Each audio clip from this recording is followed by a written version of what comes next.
So you've come up with a bunch of ideas. Hopefully your brainstorming was successful and you've got lots of options of the kinds of topics and subjects you might like to look into for your extended essay.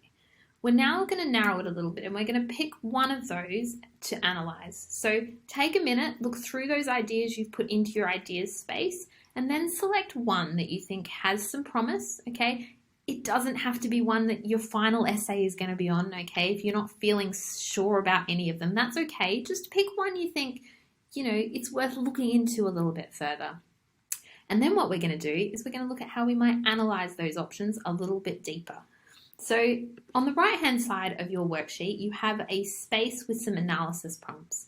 I want you to spend the next 10 to 15 minutes working through each of the questions. The goal here is to have a perfect response. You can use bullet points, you can use shorthand. I don't need to see full sentences. This really is a space for you to just dig into the question, to start to see if there's something there for you to work with, or maybe to cross out an idea and go back to the ideas space, all right? So there are 5 prompts that I want you to tackle, and I'm just going to go through them briefly. Some of them are clearer or more obvious than others. And I just want to make sure you understand what each prompt is asking for. So the first one is pretty straightforward. Why are you interested in this topic? The challenge with the first question is to be really honest with yourself. Now, nobody is going to read this worksheet except for you. But I want you to remember that why you're interested in this topic is part of what you have to put into your proposal. So if you're struggling to come up with an answer, there's your first clue that perhaps this isn't a topic that's for you. The second question, why would other people be interested in this topic, is really asking you to query the value of the information you would gain if you did the research. So let's say that you've come up with a research question about how long the average iPhone case will last, okay? Now, if I'm asking myself, what is the value of that information to other people? I'm asking, if I find out that it lasts 2 months or it lasts a year, why do other people care? Well, they're going to care because they might spend money on it. They're going to care because it might be a decision between that and another product. There is value in knowing that information. You're going to do the same thing for this topic because part of your introduction in your essay is to identify to the marker, to the reader, why your research question has value. Why is it worth investigating? If you can't come up with why other people might be interested, perhaps it's not very interesting.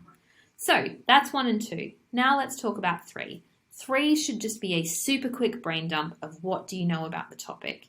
This is not the space for you to go away and do a ton of research. Just off the top of your head, what do you know? Okay, what theory do you know? What information have you already perhaps read? And if you don't know very much, that's okay, leave it blank. It's good to have a bit of a visual about, actually, I'm interested, but I know nothing. That's okay, it's not a deal breaker, but be honest about it. Question 4 is all about the research method. So if you were to investigate this topic, what would the research look like? Is it going to be primary research that you collect yourself? Is it going to be secondary research that you can use academic journals online for? If it's primary research, what form is that primary research going to take? Is it going to be observation? Is it going to be surveys? Is it going to be interviews? Now, let's talk experiments. Remember that you are not going to be able to conduct science experiments this year. So if your question requires an experiment, there's your deal breaker. It's not a good question.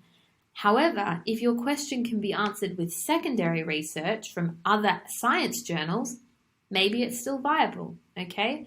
Which leads me to question 5, and that's, is there much secondary research available on this topic? Now, for this question, you can do a bit of quick Googling, okay? The idea here is to, now that you've sort of established if the topic is even relevant, is to see if the data is there. I know some of you have already started thinking about questions about all sorts of really current issues. COVID is a popular theme. But remember, the more current it is, the newer it is, particularly the newer the science, for example, so vaccines, things like that, the harder it is going to be to get the secondary data you need to support your arguments. Okay, so you need to know what is already out there. But the flip side of that is that if tons of it is already out there and everybody already agrees on an answer, is there anything left to investigate? Okay, so while you may not spend an enormous amount of time doing step 5 today, when you do eventually start coming up with, your really genuine questions and ideas, make sure you spend a bit of time on question 5, reviewing it. What is out there? What information exists for you to access? So I'm going to stop talking and let you get started with those analysis prompts. You've got about 15 minutes. Off you go.